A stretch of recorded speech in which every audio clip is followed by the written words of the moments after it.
7:22, actualizamos información internacional. Isel Guerra está en el estudio. ¿Cómo estás, Isel? Hola, ¿cómo están? Hace solo algunos momentos atrás se ha informado que se han declarado 3 días de duelo a raíz de la muerte del senador y precandidato presidencial colombiano Miguel Uribe Turbay tras el ataque que sufrió en el mes de junio cuando estaba participando de un acto de campaña en la ciudad de Bogotá. Bueno, precisamente durante esta jornada las autoridades locales de la ciudad colombiana han anunciado esta decisión. Vamos a tomar contacto a esta hora con Estefano Pozzebón, corresponsal precisamente de CNN allí en Colombia, quien tiene más detalles a esta hora. Colombia se despierta de luto este lunes tras el anuncio del fallecimiento del candidato presidencial y senador del partido de derecha Centro Democrático Miguel Uribe Turbay, quien falleció en horas de la madrugada aquí en la ciudad de Bogotá. El anuncio llegó directamente desde su esposa, María Claudia Tarazona, que escribió un mensaje muy conmocionado, muy sentido en Instagram, diciendo que ella cuidará sus hijos y que obviamente el senador se quedará siendo el amor de su vida. Uribe tenía 39 años y murió después de más de 2 meses desde ser víctima de un atentado durante un comicio aquí en Bogotá el día 7 de junio. Para un poco de contexto, Colombia se queda a menos de un año a las elecciones presidenciales. El actual presidente del país, el izquierdista Gustavo Petro, no va a poder recandidarse y la izquierda todavía está buscando un candidato unitario. Lo mismo vale por la oposición, la derecha de la cual Uribe hacía parte y que obviamente ahora se encuentra aún más en búsqueda de candidatos tras el trágico fallecimiento de este senador de solamente 39 años. Entre las personas que ya han presentado sus condolencias, los expresidentes Iván Duque y Álvaro Uribe, ambos partidarios del Partido Centro Democrático, mientras que la presidencia de Colombia emitió un comunicado presentando sus condolencias a la familia. Obviamente una historia muy trágica que corre el riesgo de volver a traer a Colombia en las páginas más oscuras de su historia política. Todavía hay que ver lo que ocurrirá en el más grande panorama de la política colombiana después de este trágico fallecimiento hoy, este lunes de agosto. Bueno, Estefano Pozzebón informaba y daba cuenta de lo que ha estado ocurriendo en estas últimas horas tras conocerse la muerte de este precandidato presidencial, apenas 39 años, víctima de un ataque con arma en medio de un acto de campaña hace solo algunas semanas atrás.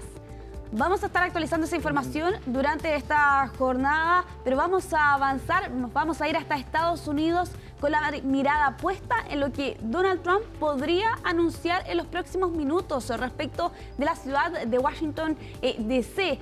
Y todo esto en medio de una problemática que plantea la administración estadounidense. Está ocurriendo en la capital estadounidense, en una conferencia de prensa que está pactada para las 10 de la mañana, hora local. Está aparentemente un poco retrasada, y donde él dijo que va a anunciar esfuerzos de embellecimiento y limpieza, pero detrás de ese anuncio se entiende que Trump podría tomar el control de Washington D.C. con fuerzas federales, entre ellos el despliegue de la Guardia Nacional. Y esto por la acusación de que supuestamente hay una gran cantidad de personas sin hogar que viven en las calles de la capital estadounidense, pero además se acusa que el crimen está desatado en esta ciudad, y esto por 2 hechos en particular. La semana pasada, un ataque a un conocido empleado del Departamento de Eficiencia Gubernamental, y lo que ocurrió también en el mes de mayo, ¿no? La muerte de estos 2 miembros del personal de la Embajada de Israel. Bueno, Trump aseguraba durante este fin de semana que las personas sin hogar tienen que irse inmediatamente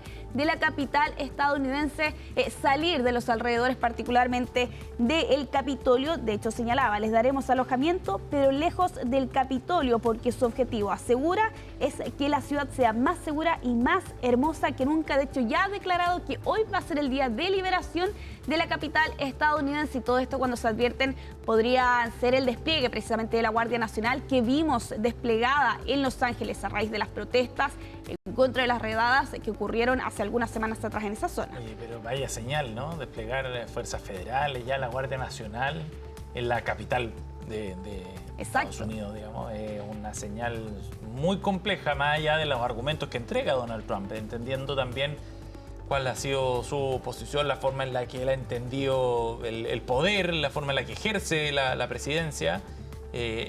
Una señal muy compleja. Sí, totalmente. Y además es una semana importante para Trump en el frente externo, ¿cierto?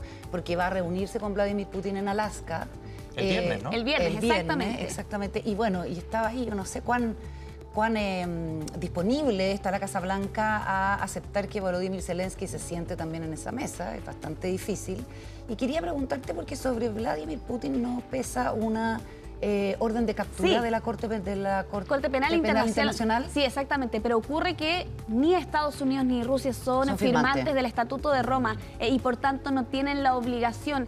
Lo que ha hecho Vladimir Putin en estos últimos meses, teniendo en cuenta que esa orden se emitió en 2023, es que ha tenido bastante cuidado para visitar algunos países. Visitó Corea del Norte, visitó China, países que tampoco son parte del Estatuto de Roma, y en el caso de Sudáfrica, cuando fue la cumbre en ese caso de los BRICS, ¿no? Putin desistió de ir cuando la orden había sido emitida solo algunas semanas antes. En el caso de Mongolia, bueno, ahí ocurrió una situación bastante particular porque Putin efectivamente visitó ese país, pero la nación se excusó bajo algunos argumentos diplomáticos para no arrestar precisamente a Putin. Tienes toda la razón. Claro. Y lo otro es la postura o la omisión, más bien, del gobierno estadounidense y de Donald Trump sobre el anuncio de Israel de esta ofensiva a la ciudad de Gaza. Claro. Y la conversación telefónica que tuvieron ayer domingo con Benjamín Netanyahu y que el propio gobierno israelí ha reconocido.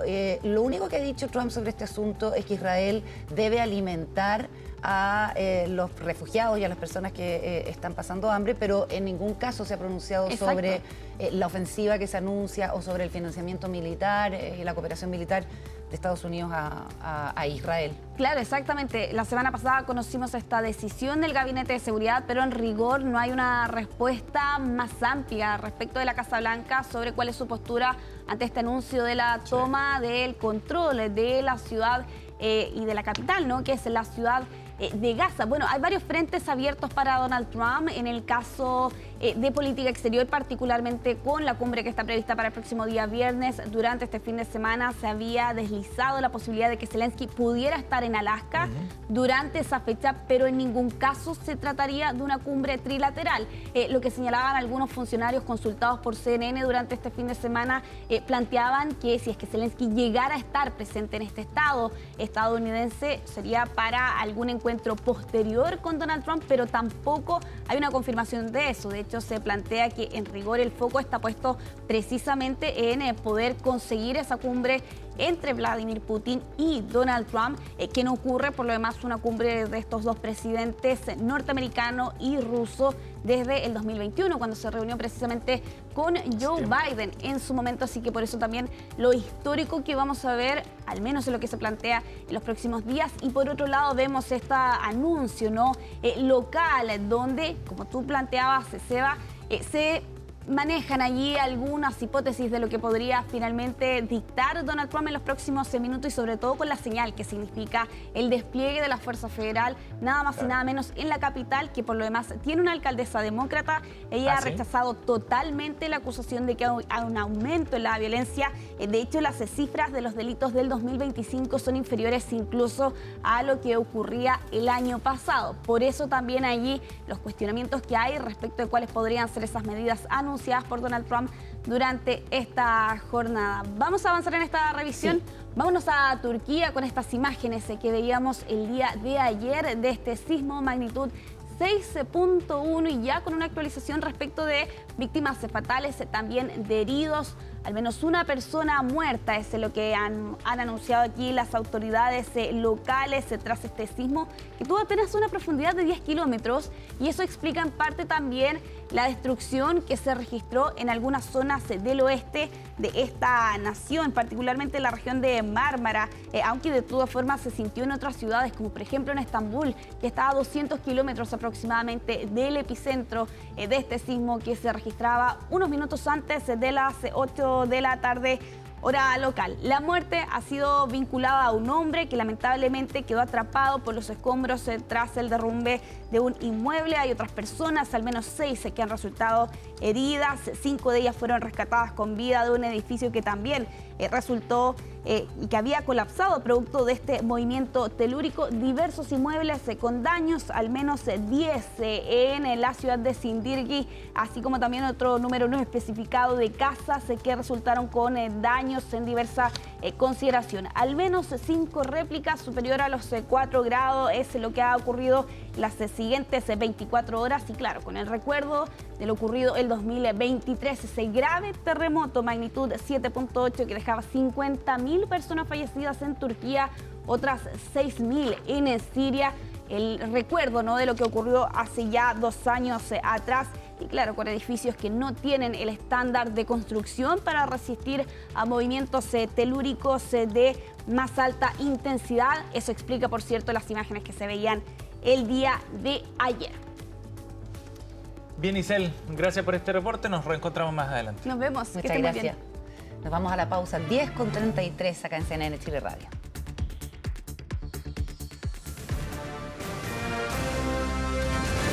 Hacemos una pausa y ya regresamos con CNN Chile Radio, AM.